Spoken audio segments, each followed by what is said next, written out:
Hey guys, what up? Today I'm gonna talk about this Irish historical drama from 2018. The director's flick is called The Black 47, get it? This drunk investigator Hannah starts grilling him after finding a weapon, trying to get his accomplices to squeal. But the young Irish dude refuses to talk. So in a fit of rage, the investigator strangles him in 1845 when Ireland was facing a famine threat. Over a few years, the country lost a quarter of its population. Many sailed off to England or America, but most starved or got sick and died. Those Irish folks who joined the British Army, when they came back home, they just saw death and destruction all around. When Martin Finney came back home instead of his house, he found a pig being fattened up by that tax collector Barlow in his mom's place. That a hole also told him that his mother had died a year ago, and his brother got hanged for killing that Beals dude. At that moment, Martin's daughter-in-law, Eileen, came up to him and took the man into the house where she and her 3 kids had moved in without permission. Today it's just nettles for lunch, but Martin's got some grub.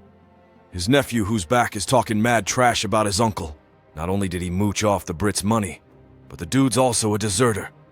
Martin's flacing cash and offers for the fam to bounce with him to America. For the first time in forever, the fam's got a glimmer of hope for survival. They warmed up and chowed down, even singing some tunes. Next morning, Ellie takes Martin to their mom's grave. The niece is trying on her uncle's hat, and he ends up gifting it to the little one. Ellie is telling how the entire potato crop got wiped out overnight, and that the elderly lady could have agreed to change her faith. The Protestants would have fed her then, but she chose death instead. Ellie leaves a wreath at the grave, while she and her daughter head back home. After some time, he goes to the hut and finds a squad of constables and agents of the local Anglo-Irish landlord there. The folks who came to kick the 7 out of their crib. The lady ain't budging, so 2 dudes climb up to wreck her roof. Martin's hollering for Ellie and the kids to get out. He's ready to pay up. They toss Martin to the ground. Ellie and the little ones come out, but her oldest son Michael tries to bolt and gets a bullet from the cops. They drag Martin off, take him to the precinct, where this English officer tries to grill the dude, but he ain't talking. The Brit pulls out Martin's shank. He's impressed, and at that moment Martin rushes at his jailers and offs them. He takes out everyone in the station and sets the place on fire early. In the morning, Martin pulls up to the house where he left his sister-in-law and finds a frozen woman and 1 niece. Kids' footprints lead from the cabin through the snow. Martin realizes the little one probably didn't make it, and the inspector sentenced to hang for the murders gets summoned to the chief. He's worried about what went down on Lord Camarilla's turf, and's offering Hannah a hand in catching the crook. They're promising this supposed evil dude, a deserter who cut and ran from his unit in Calcutta 3 months back after breaking his CO's jaw, a pardon. Looks like him and Hannah served together in Afghanistan, and Finney's record's real impressive. This young, ambitious officer named Pope's tagging along with him. The dudes hit the road down an Irish village street. Martin's riding a pig on a leash. Once inside Barlow's place, he tries to convince the guy he's innocent. Finney's curious about the judge's name, the one who sentenced his bro Bartley. He mentions the last name, then treats Martin to some booze and whips out a gun, but it misfires. Hannah and the preacher are on a train. The fellow passenger wants to know what their trip's about. He's griping about the tough situation the peasants are in, with their crops failing, but the preacher ain't buying it. In his town, they've got no one to blame but themselves. Potatoes are slave food. There's a hearing going on in court. The judge is passing sentence, not caring that the dude stole out of desperation to feed his fam of 7, while some chick's watching all this go down. The judge walks into his office and sees Martin sitting there, accusing him of his bro's death. But the judge ain't the one who pushed the guy into crime or caused the famine in the country. He tells Martin to scram, then this Poopa and Hannah crew gets a new guy named Haxon, and they move on. But on the way, they hear about some hung judge and realize it's their case too. It's all good. A small squad passes by the ruined houses and sees crowds of starving people around the tax collector Barlow's place. They see a decapitated pig, and upon entering the house, they find a man's body with a piglet's head attached to it. Hannah tries to question the passers-by, but none of them speak English. The vagabond Connolly is ready to lend a hand. He leads the squad to Finn's mother's house, where they find Barlow's head. Hannah explains this is a custom in Afghanistan. That's how they punish traitors over there. The squad's following Feeney's trail at night. Martin pulls up to a tent where some preaching is going on. The priest's gonna feed soup to anyone who turns their back on the Roman Catholic Church. There are a few folks ready to do anything to get rid of their hunger. Martin walks right in and helps himself to some food. The priest is fuming. The service ain't over yet. He tries to take the food from Feeney, who shoves the church dude out of the tent. Hopkins asks Hannah about his service, and he tells him that when he was in Afghanistan, he had a buddy, the most honest and brave Irishman who even saved his life once. He was the best soldier, man. The four of them keep going, and then Connie's like, not too far from here is the land manager's crib for Lord Michael Crone, who kicked out Vinny's mom and his 7 brothers too. Meanwhile, Cronin heads to the stables, but when he goes in, he finds the staff's bodies lying around.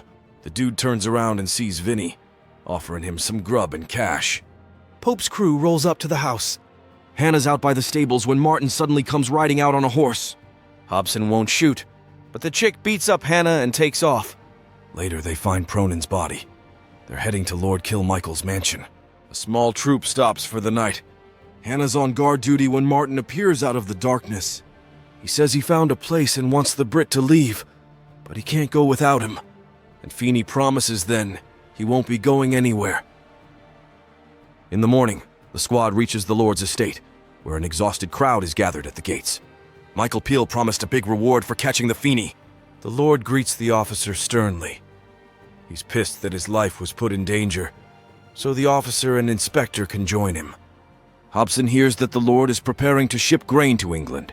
The dude's outraged, because there are so many people starving here. He grabs a rifle and points it at one of the soldiers. Hobson's demanding that they open the gates and hand out grub to the starving folks. Hannah's trying to talk some sense into this dude, but Lord Fitzgibbon's thugs start firing shots. After the Lord gives his orders, he gets in his carriage and hits the road. With a big old gang backing him up, the Lord's going on about how he needs to clear the land of peasants he's got to pay taxes for. But Finney never showed. Despite Hannah and the priest's worries, the Lords and their crew stay at the inn overnight, and the Lord's eyeing up a proper English beauty. So Connie suggests sending her his way. Invite the English lady into a freezer shack, feed her some potatoes and dress her in rags. But most importantly, take away her hope for a better life, whatever's left of her good looks. The priest wants to make sure Hannah's on board with his plans to keep the motel guests trapped all night. The Lord sneaks into Martin's room, but finds the priest under the covers instead. And when Martin's about to off the guy, Hannah lowers the rifle, grabs the Lord, and drags him out the door. He's bringing him back to his hideout, but the dude refuses to speak the invader's language, so the tied-up Hannah gets beaten up by Fitzgibbon. The priest is all curious about when the detectives switch sides to the Fenian, and the guy's like, I've been on their team since day one. In the morning, the cop squad heads out to search for the Lord, and the guards are lined up for execution. He ain't want no blindfold and just waits for the order, ready to kick the bucket. A shot rings out, and one of the soldiers drops dead, followed by 2 more. It's the finisher shooting from the building's roof. The priest spots the rider and orders to open fire. This dude gets knocked off his horse, looking all smug. Then this priest comes up to him like, someone's gonna be screwed for 50 days. But then he flips the body over and realizes it's Lord Kilmer. Meanwhile, Michael Feeney sneaks in and starts wrecking the soldiers. The cops are trying to hold back these starving folks going crazy, rushing into the courtyard. Hannah gets in on the action too, taking out an officer to clear the way for everyone to get inside. Feeney's duking it out with Fitzgibbon while this wounded priest watches their fight, getting his piece ready. Martin struggles hard to take down the opponent, but then 2 more cops come running into the hallway, and just when it seems like it's gonna go down, Hannah drives in. Martin hops in behind her, and they drive out of there. But then this priest guy shows up and shoots at Hannah. She tries to shoot back, but her gun jams up. The friends drive off, but soon Martin starts feeling sick. They pull over and Martin collapses on the ground. He's begging the dude not to fight, but to hightail it to America, and then he kicks the bucket. His buddy closes his eyes. The wounded guy gets up and rolls out of the inn's gates. They're hauling the Lord's coffin at the front of the procession, with the wounded Fitzgibbon guy. Hannah spots some troops on the road and goes after him, but at the fork, she sees some settlers. There's a little girl in Martin's hat sitting on one of the wagons, and this old warrior dude stops. His soul's torn between getting revenge on the Pope or going to the future to look after his buddy's niece. The movie's a tribute to those who died, folks who drifted away for good and never came back. Like many flicks claiming to be legit, it showed the horrors of the Irish genocide by the Brits pretty damn accurately. Those inhumane laws that made thousands of regular folks lose their homes and basically be doomed to wander and die because they needed the land. It's unfortunately not something you can erase from history, y'all. But those who forget the past ain't got no future, you hear? Thanks for watching.